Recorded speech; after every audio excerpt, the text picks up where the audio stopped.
Well,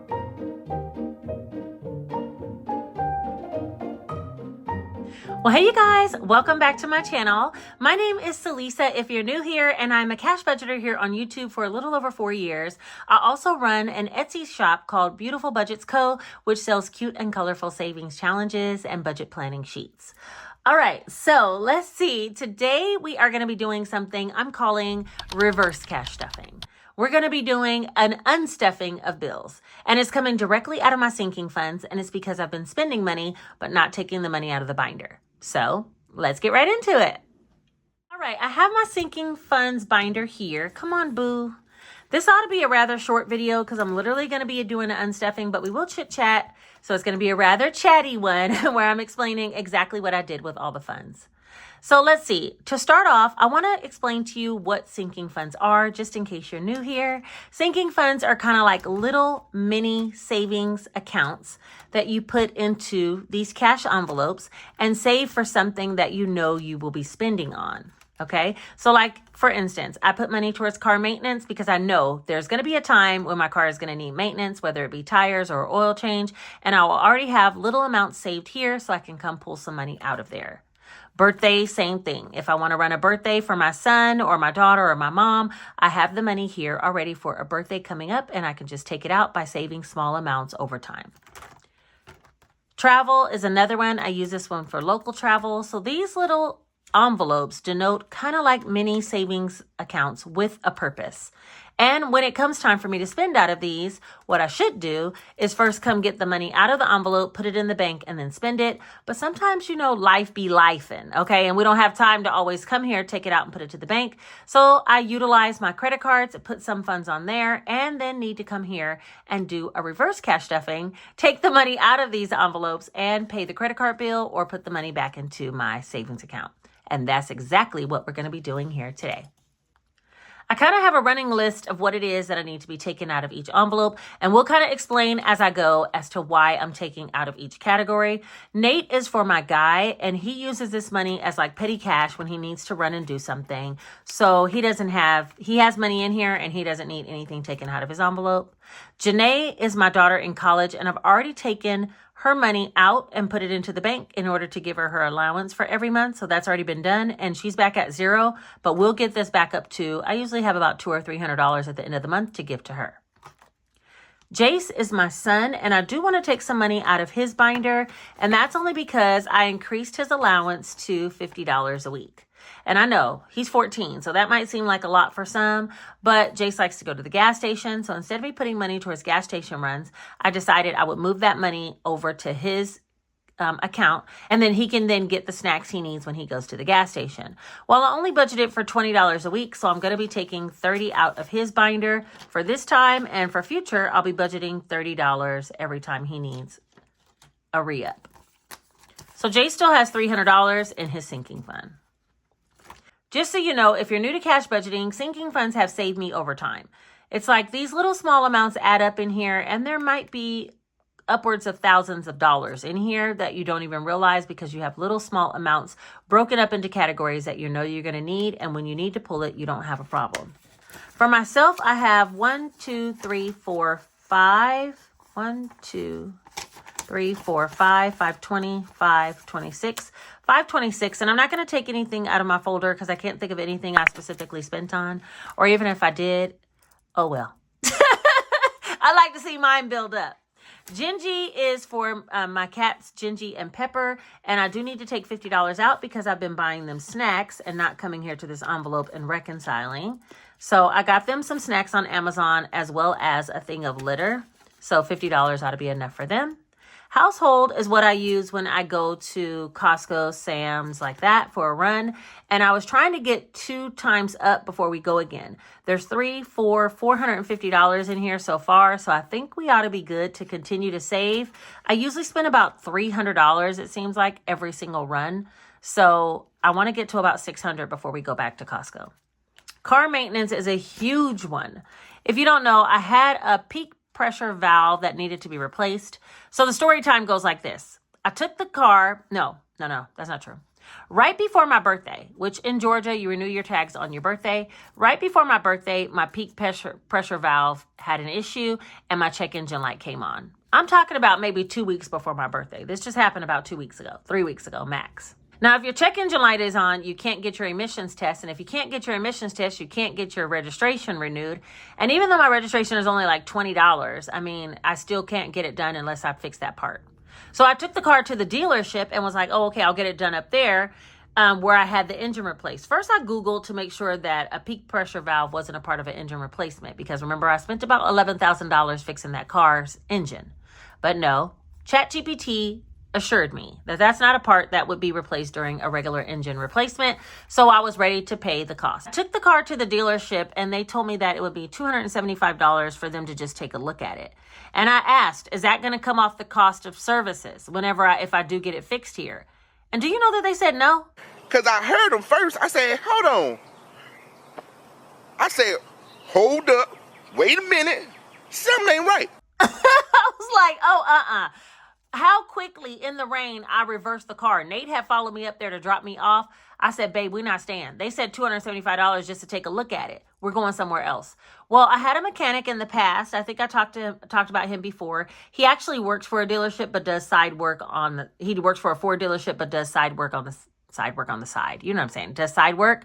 So I reached out to him and asked him if he could take a look at it. And he charged me $245 to fix the car, period. Okay, there's no diagnostic, no nothing, just $245.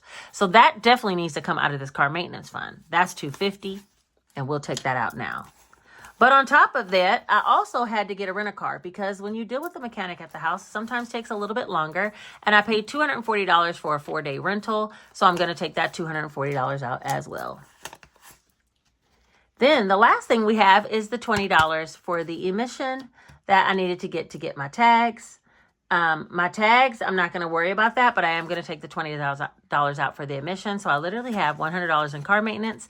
We're almost back to zero, but baby, we about to fluff that one up real soon. Okay, next up is birthdays. Nothing came out of birthdays, and right now I have $120. My oldest son's birthday is coming up in January, so I definitely need to get that together.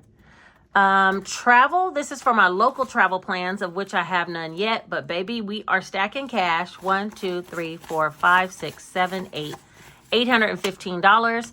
And I also have a long-term savings binder for more international travel, but I do want to go somewhere local soon, so that we're going to be stacking up as well. Medical, Jace had strep throat. I had to do a $30 copay for him. I've had a hematology appointment, which was a $25 copay for me. I also have a second hematology appointment tomorrow, so that's $50 plus the $30. So about $100 is really $80. Let's see, let's take $90 out of medical. And really, I'm going to take another 20, which will be another 30 or 25 basically for my third hematology appointment. I've been getting iron infusions and I have 2 more left, the one tomorrow and then another one after that. So I have $500 left in medical and I'll be adding some more to this. My copays aren't too excessive, so I'm just going to keep going as I can. Clothing, Jace wants to get some winter clothes. We have $450 in here, so that ought to be able to be done. Should I take it out now? I think I'll wait, order his clothes, and then come back and take this out at another time, or either take this envelope and take him shopping. But for right now, I'm going to ignore that. Beauty, Janae got her hair braided, and we already took all the money out. This was supposed to be for me to get some braids, and I might be doing that soon. There's $320. Grocery fund is for our Thanksgiving Friendsgiving dinner, $250 we have in here so far, as well as a Christmas dinner, but I'm not going to take it out. We'll probably go grocery shopping for that soon. I do want to take some money, not out of Life Happens, I do want to take some money out of Life Happens, but let me see how much. Homeowners Association, we pay that in the beginning of the year. One of my friends from Australia who follows me here, she reached out to me on Instagram and said, what is a HOA? And I was like, oh, that's my homeowners association. And I was trying to explain to her like how here in the States, you sometimes have to pay for a homeowners association fee if you live in a subdivision, and they keep up things like make sure people, what is it?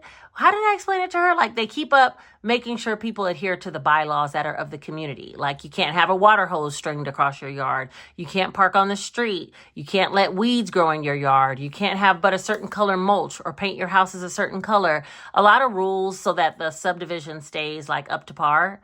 That's the best way I can explain it. But anyway, mine's $400 a year. So out of glasses, you guys, I finally went and got some glasses. Well, I didn't get them yet. They're coming in 2 weeks, but I had my eye exam today and the glasses were $308. Now, you know how I feel about glass companies. Even with my health insurance, my frames supposedly are $399. Probably some frames they could have got over, online for maybe 50 or 60. My sister said never ever would she pay $300 for glasses, and that basically I should have just asked for the prescription and bought them online for $85, which I will do for future because they did give me the pupillary distance, but they were so nice. It was like a mom and pop type eye place, small business, and I don't know. I love the glasses. I love the customer service, and therefore I ended up paying $308 for some glasses. So now I need to give them $300 back. So that's what prompted this video, because I was like, this is just adding up. So I had $200 in the glass field, but we need to take something out of Life Happens, and we're going to take $100 to suffice the rest of those glasses that I had to pay for. So now Life Happens has $350, $70, $90, $395. We'll be adding more money to this as well. All right, so I already explained every single category. Glasses is down to 0. I got to get that going because, at any moment, I think I want to take Jace over there to the mom and pop place because they gave such good customer service. She even gave me a picture of my eyes and like all the veins and the nerve. I was like shocked. It was such a good experience. So I definitely want to take Jace over there to get his eyes checked because that's Stanton Optical. You guys were with me on a vlog. If you didn't see it, you should go back and check it out. But they literally tried to like rip me off and charge me like $700 for 2 pairs of glasses. Anyway, all right. So all of this money needs to go back to the bank. And some of this goes to my credit card and some of it goes to my savings account. But let's go ahead and add up and see how much we have here. There's 1, 2, 3, 4, 5, 6, 57, 20, 40, 60, 88, 20, 40, 60, 89, 20, 40, 60, 80, 90, 1,000.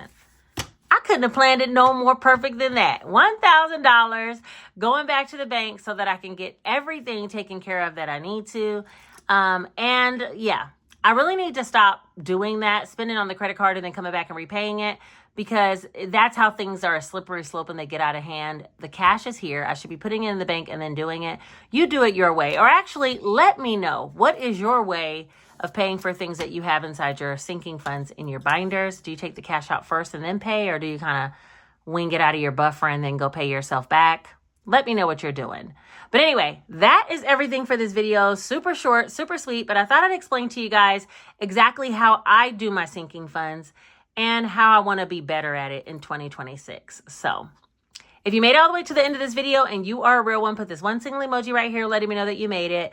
Don't forget to like this video and hype me up so it can be suggested to someone else that might need a little bit more understanding on what a sinking fund is or how it actually operates in real daily life. And lastly, share this video with someone if you think they'd be inspired. I think that is everything for today, and I will talk to you guys all very, very soon. I love you so much. Thank you guys for checking out my shorts and for keeping up with all of my content here, there, and everywhere. I love you. I mean it, and I will see you all very soon. Take care.